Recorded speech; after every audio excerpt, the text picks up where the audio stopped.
एक घने जंगल में एक बंदर और एक हाथी रहते थे। हाथी बड़ा शक्तिशाली था। वो बड़े बड़े पेड़ों को एक ही झटके में उखाड़ देता था। बंदर काफी दुबला पतला, लेकिन वो बड़ा ही फुर्तीला और तेज था। दिन भर बंदर जंगल के पेड़ों पर उछलकूद करता रहता था। बंदर और हाथी दोनों को ही अपने गुणों पर बड़ा ही घमंड था। दोनों ही एक दूसरे से खुद को ज्यादा अच्छा मानते थे। इस वजह से दोनों में हमेशा बहस होती रहती थी। उसी जंगल में एक उल्लू भी रहता था, जो अक्सर बंदर और हाथी की हरकतें देखता था। वो इन दोनों के लड़ाई झगड़े से परेशान हो गया था। एक दिन उस उल्लू ने उन दोनों से कहा, जिस तरह तुम दोनों लड़ते हो, इससे कोई फैसला नहीं होने वाला है। तुम दोनों एक प्रतियोगिता के जरिए आसानी से यह फैसला कर सकते हो कि तुम दोनों में से सबसे शक्तिशाली कौन है। बंदर और हाथी दोनों को उल्लू की बात अच्छी लगी। दोनों ने फिर एक साथ पूछा, इस प्रतियोगिता में क्या करना होगा? उल्लू ने कहा, इस जंगल को पार करने पर एक दूसरा जंगल आता है, जहां पर एक काफी पुराना पेड़ है, जिस पर एक सोने का फल लगा हुआ है। तुम दोनों में से उस सोने के फल को जो पहले लाएगा, वही इस प्रतियोगिता का विजेता बनेगा और असल मायनों में सबसे शक्तिशाली कहलाएगा। उल्लू की बात सुनते ही बंदर और हाथी बिना कुछ सोचे समझे दूसरे जंगल की तरफ निकले।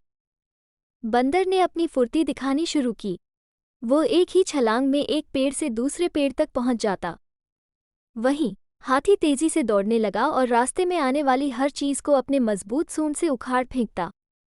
थोड़ी ही देर में हाथी और बंदर उस जंगल से बाहर निकल गए। इस जंगल से दूसरे जंगल के बीच के रास्ते में एक नदी बहती थी। उसे पार करने के बाद ही दूसरे जंगल में पहुंचा जा सकता था।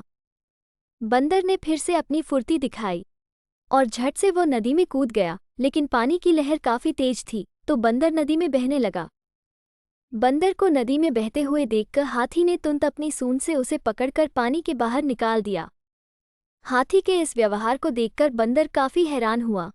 उसने विनम्र होकर हाथी को अपनी जान बचाने के लिए धन्यवाद कहा और अपनी हार मानते हुए हाथी को ही आगे का सफर तय करने के लिए कहा।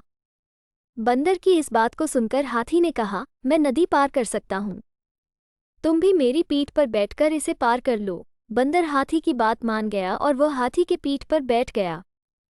इस तरह दोनों ने नदी पार कर ली और दूसरे जंगल में पहुंच गए।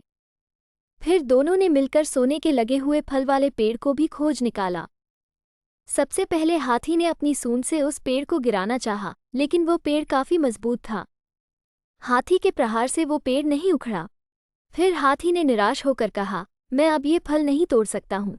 बंदर बोला, चलो मैं भी एक बार कोशिश करके देखता हूँ। बंदर फुर्ती से उस पेड़ पर चढ़ने लगा और उस डाली पर पहुंच गया जहां पर सोने का फल लगा हुआ था। उसने वो फल तोड़ लिया और पेड़ के नीचे उतर गया। इसके बाद दोनों वापस नदी पार करके अपने जंगल लौट आए और उल्लू को वो सोने का फल दे दिया। फल पाने के बाद उल्लू जैसे ही इस प्रतियोगिता के लिए विजेता का नाम बोलने लगा, वैसे ही बंदर और हाथी ने मिलकर उसकी बात को रोक दिया। दोनों ने एक साथ कहा, उल्लू दादा, अब हमें विजेता का नाम जानने की आवश्यकता नहीं है। इस प्रतियोगिता को हम दोनों ने मिलकर पूरा किया है। हमें ये समझ में आ गया है कि हर किसी का गुण अपने आप में अलग और ख़ास होता है। हमने ये भी फैसला किया है कि आगे से अब हम कभी भी इस बात पर बहस भी नहीं करेंगे और मित्र की तरह इस जंगल में रहेंगे। उल्लू को बंदर और हाथी की बात सुनकर काफ़ी खुशी हुई। उसने दोनों से कहा, मैं तुम्हें यही समझाना चाहता था कि सभी एक दूसरे से अलग होते हैं। अलग अलग गुण और शक्तियाँ ही हमें एक दूसरे की मदद करने के काबिल बनाती हैं। साथ ही हर किसी की अपनी कमजोरियाँ भी होती हैं। इसलिए एक दूसरे के साथ मिलकर रहना ही सबसे अच्छा होता है। उसी दिन से हाथी और बंदर दोनों मित्र हो गए और वो जंगल में खुशी खुशी रहने लगे। इस कहानी से हम ये सीख ले सकते हैं कि सभी के पास अलग अलग गुण एवं विशेषताएं होती हैं। इसलिए हमें दूसरों से तुलना नहीं करनी चाहिए और अपने अच्छे गुणों एवं विशेषताओं के माध्यम से अच्छे और कल्याणकारी कार्य करने का प्रयास करना चाहिए। अच्छी और कल्याणकारी बातें सुनते रहें और अच्छे कार्य करें।